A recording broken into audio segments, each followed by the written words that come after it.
Perang di wilayah Yogyakarta dan sekitarnya berlangsung selama 5 tahun dari 1825 hingga 1830. Pemerintah Hindia Belanda menghabiskan biaya besar dalam perang tersebut, sampai-sampai simpanan kas mereka terkuras. Perang itu kemudian dikenal dengan Perang Jawa, yang dipimpin Pangeran Diponegoro. Diponegoro adalah putra Sultan Hamengkubuwono III dari selir Raden Ayu Mengkarawati, putri Bupati dari Pacitan. Sedari kecil ia diasuh oleh neneknya di Tegalrejo.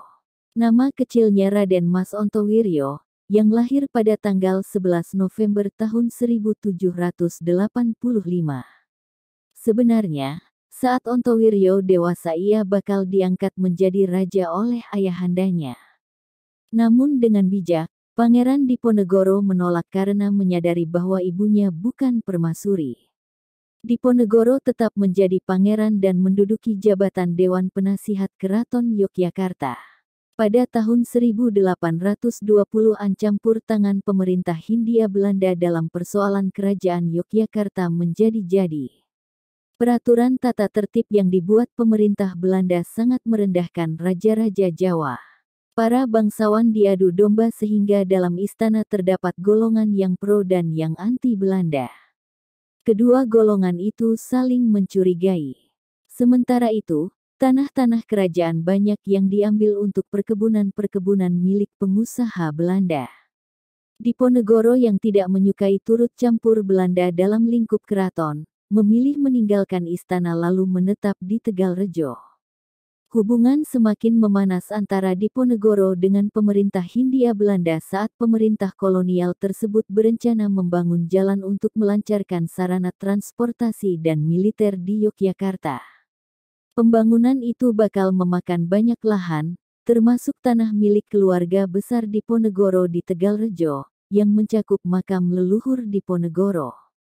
Guna mencari solusi, Residen Belanda, Asmisaert mengundang Diponegoro untuk menemuinya. Diponegoro menolak undangan itu. Konflik memuncak saat Belanda melakukan pematokan tanah. Diponegoro memerintahkan orang-orangnya mencabut patok-patok tersebut.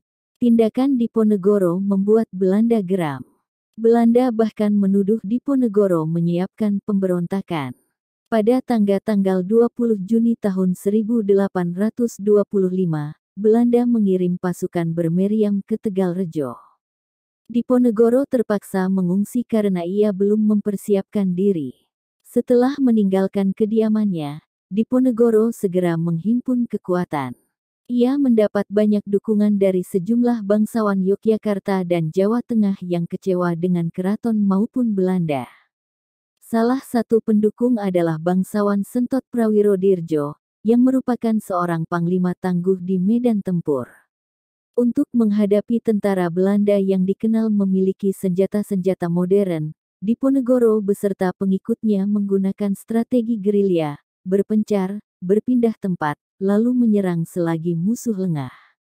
Strategi tersebut berhasil merepotkan tentara Belanda.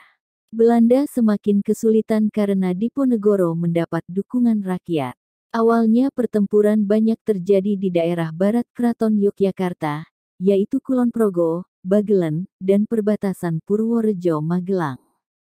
Dalam perkembangannya, perlawanan berpindah ke daerah antara lain Gunung Kidul, Madiun, Magetan, Kediri, dan sekitar Semarang. Belanda kewalahan menghadapi gerilya Diponegoro beserta pengikutnya.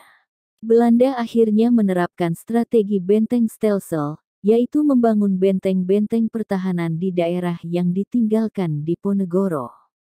Lama-kelamaan pasukan Diponegoro menjadi terjepit karena wilayah gerilyanya menyempit. Banyak pengikut yang kemudian menyerahkan diri termasuk Sentot Prawirodirjo.